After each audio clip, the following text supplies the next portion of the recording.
Hey everybody, today at Dreaming Champions Foundation, I am honored to be joined by the great Jon Lyndon. John, really appreciate you taking the time and doing this.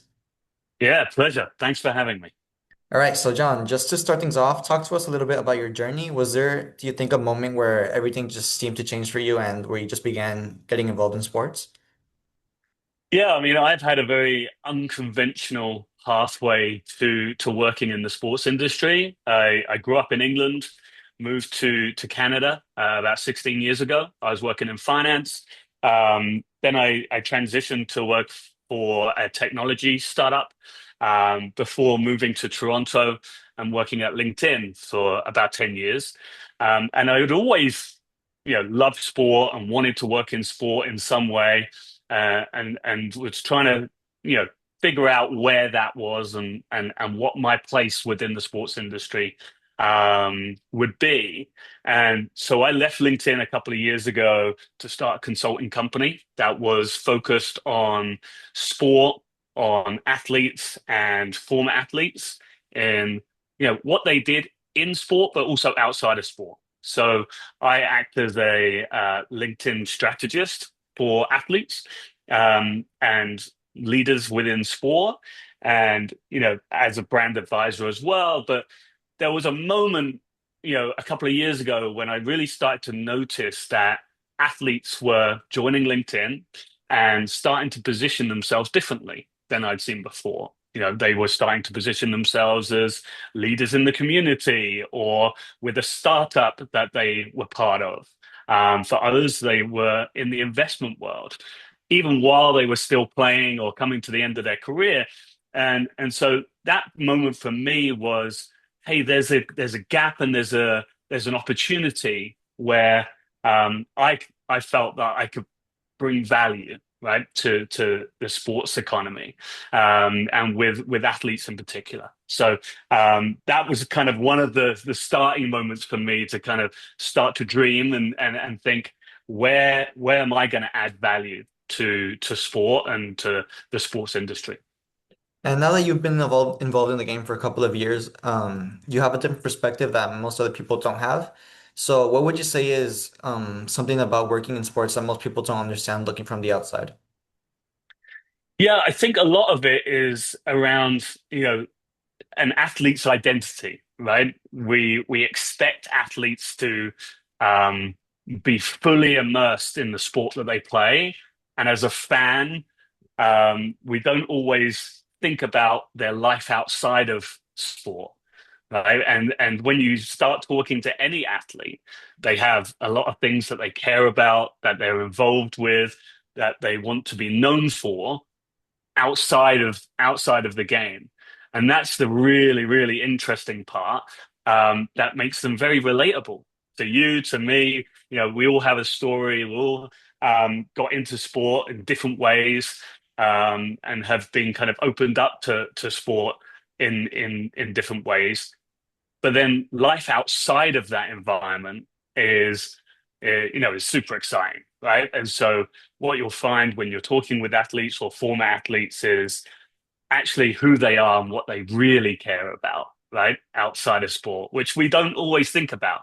And so, in my line of work, I get to, spend time with athletes and former athletes, in the side of business that they're involved in, working with commercial brands, having conversations about starting a business, right, and getting into different networks, and that is the really interesting side that doesn't get talked about as much as what they do on the field or the court or wherever they play. So that's been really interesting for me to gain a new perspective on sports leaders, sports executives, and athletes. Right. And the sports industry, I mean, there's a lot of people that say it waits for no man. It evolves really quickly. So what would you Yeah. say, how has your role evolved over time and how have you have to had to adapt, I guess, to make sure you maintain yourself in this industry and continue to keep growing as well? Yeah, I think what you have to do is you have to be willing to be flexible when needed. I work in quite a niche area of sport, as a LinkedIn strategist. Not a lot of athletes use LinkedIn as a platform at the moment, right? And so when I'm talking with athletes, it's really helpful for me to understand who they are beyond sport. What do they think about? What do they want to do more of? And so being flexible in the even the advice that I give them and how I can help them and either introduce them to the right people or have them think about things in a different way that what they're used to thinking about. So what often starts as a conversation around LinkedIn actually turns into multiple other conversations. And so I've really learned over the last couple of years is that you're right. The sports industry moves fast, right? It accelerates in how people engage in sport, right? If we even think about social media and how social media plays into sport and entertainment now, it's all about updates and finding things out quickly, and people aren't sitting down and watching hours and hours of sport anymore in the way they used to. So you have to move with that, right? You have to understand what's changing and how it's changing and what value you can bring at any part of that, right? So I think over the last couple of years, I've I've gotten better at being agile, changing where I need to, pivoting sometimes in conversations or even the things that I do in my work. So that's a big part of it. Is not sticking to what you know and what you're good at and never changing. You Being have to get flexible. yourself. You have to be flexible. You got to become uncomfortable sometimes, right? You got to get outside your comfort zone. And I think that that's also a lot of my work is helping athletes understand that as well. They have to kind of get out of their environment and learn new skills and do different things and meet with different people because they'll learn so much in those other environments. Yeah, another question as I was speaking to you a little bit earlier, we talked about how you've worked with a bunch of athletes, including James Tarkowski. You've worked with Blaise Matuidi, Kieran Gibbs with their new podcast at ONE FC. Yes. So how important would you say that personal branding is now for, especially for athletes beyond just their playing careers, and for younger people looking to, I guess, expose themselves out to the world? What is some steps that they should start taking now? Yeah. So, I mean, it's a great question, because I think the first part is not having your identity 100% in one thing, right? When you get to know people, especially people that have played at, the highest level in sport, someone like Kieran Gibbs or Blaise Matuidi, he won the World Cup, you know, learning what he cares about outside of that environment is really, really important. And he wants to be known for far more than just winning a World Cup, right? And the type of person he is, he's very humble. He's willing to learn. He loves spending time with people and developing young kids in soccer. Um, and those things are really important, and they're more important than what he achieved in his career. And he'll tell you that as well, is that he cares far more about what he's doing now than the medals he won or the cups he won, the leagues he won. And I think that's important for young people to learn, right? Is that yes, you can achieve amazing things in your career, but there's also things after that come. And I think the other part is to remain, you know, as someone who wants to learn, right, in all different aspects. And so you're giving yourself, if you're young and you want to play professional sport, you're giving so much of yourself to that. But there's so many other people along the way that you can learn from, whether that be coaches or people that have played before, parents, friends, right? You want to understand different parts of someone's journey, um, you know, far beyond what they've achieved, right? Because, you know, that hasn't come easy, right? For a lot of these people, they've had to go through the hard times. They've had to believe in themselves. They've had to outwork everyone else, right? To get to where they've got to. And, I think an important part is how you build relationships, how you spend time with people. And that's why I love what you're doing. And you're meeting with all these different people in all different areas in sport.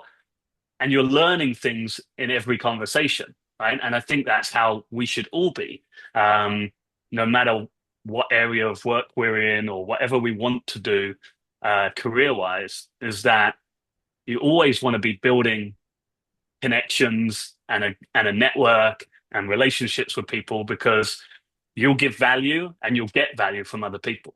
And that is, an amazing way to live. If you're constantly meeting new people who do different things to you, right? Because you can learn so much from people. Yeah, and with the explosion of sports, I guess, as we talked about a little bit in Miami and not just Miami, but across the world, what would you think, like, what would you say are the biggest places of opportunity in sports as we speak right now for the next generation for them to, I guess, plant a foot in it already? Yeah, I mean, we've already talked about how fast sport is moving, right? In the way that people engage with sport, how they watch sport, how they get involved in sport. And so that means that there's a lot more kind of roles or opportunity for people. Even if you're not going to be a professional athlete, there's lots of different ways that you can now work within sport, whether that's as a sports agent. You could work for a brand that works directly with athletes. You can, work in media or social media, right? In the sports world. And what we're seeing a lot more of is things like podcasts, right? There's a lot of athletes who are now on YouTube and they run their own podcasts or they're guests on other people's podcasts. And I think we're starting to see a big shift in the way that people use media and consume media, right? In sport, especially. And I think we're going to see that in the World Cup this year, in the way that people watch matches. Some people are watching a game on the TV and they're watching a game on their phone. And they're interacting with other fans and their friends, and they're in their WhatsApp group. And I think all of this is changing the way that we look at sport and the way that we even work in sport, right? Even my job is very different. I wouldn't have been able to do this 5 years ago, right? Because the sports industry just wasn't there yet, right? And so, what we'll see in the next 2 to 5 years is, I think, a lot of other careers and roles and opportunities within sport that didn't exist 5 years ago and don't exist today. But they're going to exist because if you build around people and you have the right connections and the right relationships, anything then becomes possible, right? Whereas if you think about 10 years ago, 20 years ago, if you weren't a professional athlete and you weren't a coach, it was very difficult to work in sport. Now, there's so many things that you can do within the industry. Right. And lastly, what is just one final piece of advice that Jon Lyndon would offer to the younger generation? Be very curious, right? Like you are. Ask questions, meet with different people. Don't only think about the people that are, the superstars in sport. They're great to learn from, but there's every other athlete that has gone through a journey and they've had success, they've had failure, they've learned things. So I would say be as curious as you can, whether you want to work in sport or you want to work outside of sport. I think if you're willing to have conversations with people and learn from people, you'll go far. You can do anything. Right. Well, thank you, John, for your time and thank you for supporting Dreaming Champions Foundation. Anytime.